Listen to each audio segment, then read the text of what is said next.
The morning Delia's sister walked into her bakery and called sugarwork a hobby for people afraid of real ambition. Delia had smiled, wiped her hands on her apron, and said nothing. She had learned early that some silences cost less than some words. But she remembered it. She remembered everything. Her name is Delia, and she lives in Raleigh, North Carolina, where the summers arrive without asking and stay longer than welcome. She had built her life slowly, the way a good dough develops, with patience, pressure, and time. Her bakery, a narrow two-room space on the east side of town with a hand-painted sign and windows that fogged on cold mornings, had taken 4 years to stop losing money and another 2 to start making real money. She was proud of it the way you are proud of something that nearly broke you before it didn't. Her husband, Marcus, was a craftsman in the oldest sense, a man who worked with metal, fabricating custom ironwork for residential and commercial clients. Gates, railings, structural brackets that architects called beautiful because they were also precise.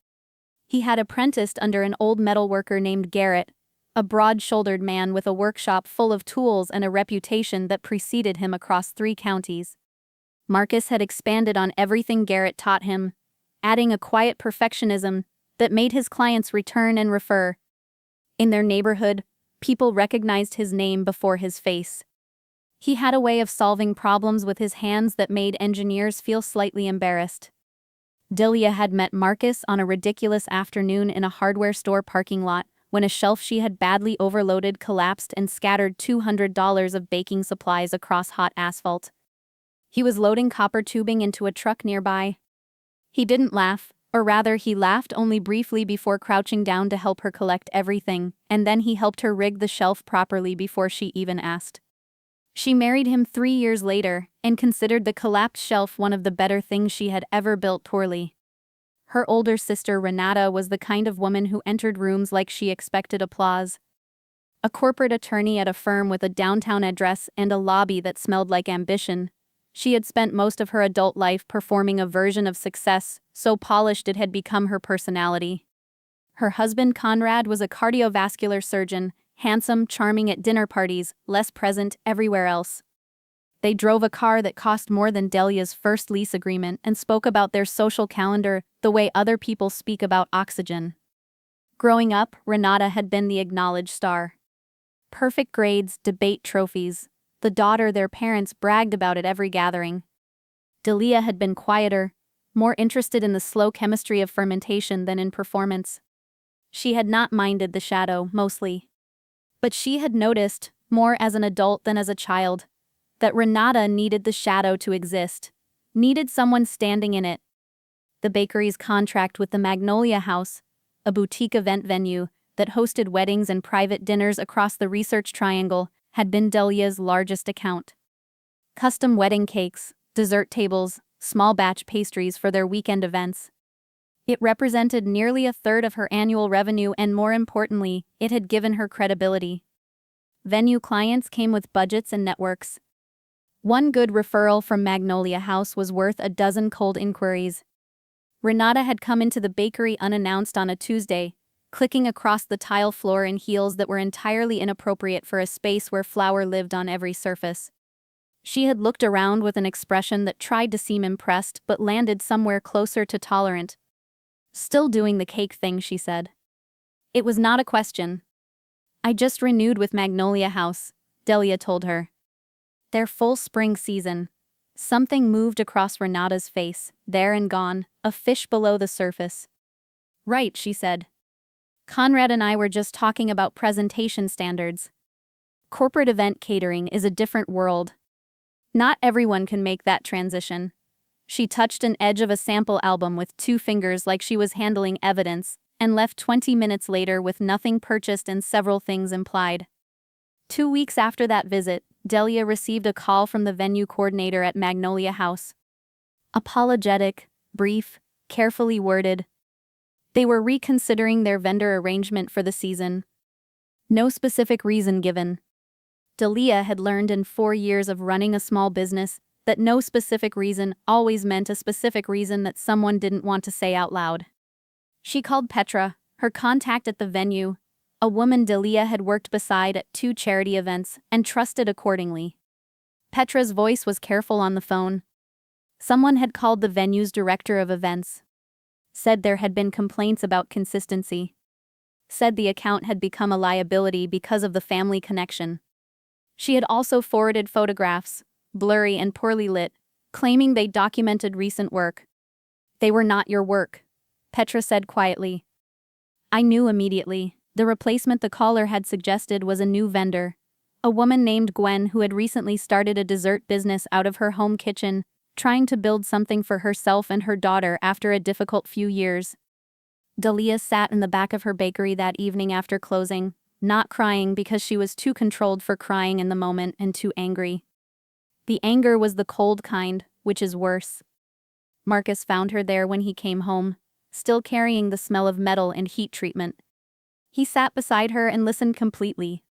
Then he called Garrett. Garrett's name, it turned out, opened doors at Magnolia House that Dalia hadn't known existed. He had fabricated the venue's original staircase railings and maintained a friendship with their general manager. By the following week, Dalia's contract was not only restored but expanded. Magnolia House added their fall season to the agreement and asked whether she could accommodate a corporate client they were hoping to bring on. Petra made calls of her own within the event planning network. Renata's complaints were not, it emerged, received well by people who had actually seen Dalia's work. The industry was smaller than it appeared. Gwen came to the bakery on a Saturday morning, clearly uncomfortable, with a printed thread of messages on her phone. She explained what had happened, what she had been told, how she had been positioned. She hadn't understood until Petra explained what her involvement had actually meant. She was apologetic in the way people are when they realize they've been used as a tool, and feel genuinely ashamed of it. Dalia made her coffee and told her about a bridal expo the following month with vendor slots still available.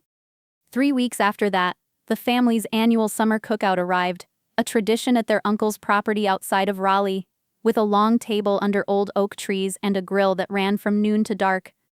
When Renata and Conrad arrived, they announced themselves in the way they always did, by way of what they had recently acquired. A trip planned, a conference Conrad had been invited to, a new vehicle in the driveway that Renata mentioned twice without being asked. Their cousin, attempting to redirect toward easier territory, asked Marcus about a recent project. Before Marcus could answer, Renata cut through the question like it was irrelevant. You're still doing the ironwork, she said. Not unkindly. Precisely unkindly. Conrad knows people in hospital administration.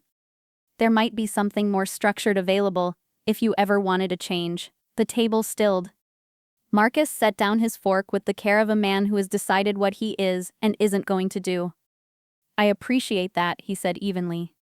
But I built a bracket last week that solved a load-bearing problem 3 engineers missed. I find the work pretty satisfying. Garrett, seated nearby, mentioned without fanfare that Marcus had just been contacted by a regional hospital network about maintaining their facility infrastructure. Conrad glanced at his phone. Renata said something about how quaint that was. Conrad had gone quiet.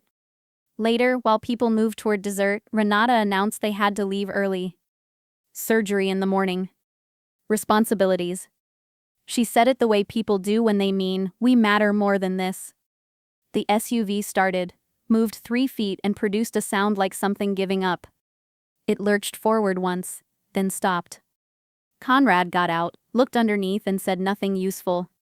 Marcus offered to have someone from Garrett's shop assess it in the morning. Renata, standing in the driveway with her composure losing cohesion, said they would wait for a certified technician. Marcus is certified, Garrett said from the porch, with the evenness of someone who doesn't need to perform authority. High-end vehicle systems. One of 4 people in the state with that particular qualification. They waited for a different option. No different option came. The car was towed to Garrett's shop the next morning. When Renata arrived at the workshop, she moved through it the way people do when they are trying to maintain a position they no longer hold. She questioned whether the cost estimate was accurate. She questioned whether Marcus had the right equipment. Conrad stood to one side, quieter than Dalia had ever seen him. And when Marcus emerged with a tablet showing the transmission failure and the brake wear, Conrad handed over his card before Renata finished her sentence. It was in the workshop, in the flat light of a weekday morning, that the other thing came out. The Chicago conference. The one Conrad had mentioned at the cookout and then deflected from. Not a conference. A job interview. The promotion he'd told Renata he'd received hadn't come. The house they were in, the car they drove, the life Renata had been presenting to every room she entered, it was financed on a projection that hadn't held. Delia was not there when it happened. Gwen was waiting on a tire rotation, and she told her about it later with no relish, just the plainness of someone reporting what occurred. Renata came to Delia's house 2 weeks later. No heels. A plain jacket. She sat on the couch like a person who had recently had to relearn how chairs work. She said that Delia must be pleased. She said that Conrad had suggested they list the house. She said the women in her social circle weren't returning messages. That's not something I arranged, Delia told her. She kept her voice level. Renata looked at her wedding ring for a moment. She mentioned that Conrad had shown her the invoice from Garrett's shop, significantly below what a dealership would have charged. She said Marcus had done good work. It sounded like something that cost her. Then she straightened. The hospital gala needs a dessert vendor. I told them I might know someone. My calendar's full through the fall, Delia said. But Gwen has availability. She does excellent work. Renata left in a modest sedan. Delia stood at her window and watched the car until it turned the corner. That evening, Marcus came home with news about a facilities maintenance contract. Garrett was bringing him on to run it, and they were hiring. Petra came over. Gwen stopped by. They ate in the backyard as the Raleigh sky went to orange and then to dark, and someone mentioned that Conrad had apparently taken the Chicago position. Renata was deciding whether to follow. She built a cage, Gwen said, and kept decorating it. Marcus took Delia's hand. The city glowed faintly over the rooftops. They had work they believed in, friends who had shown up, and a life that didn't require an audience. Looking back, what strikes me most is not what Renata did, but what it revealed: that cruelty dressed as concern is still cruelty, and that the people who most need to diminish you are rarely as secure as they appear. The tools we use to undermine others have a way of circling back. So let me ask you this. If the person most committed to shrinking your life suddenly needed yours to keep theirs intact, what would you do, and what would that answer tell you about yourself?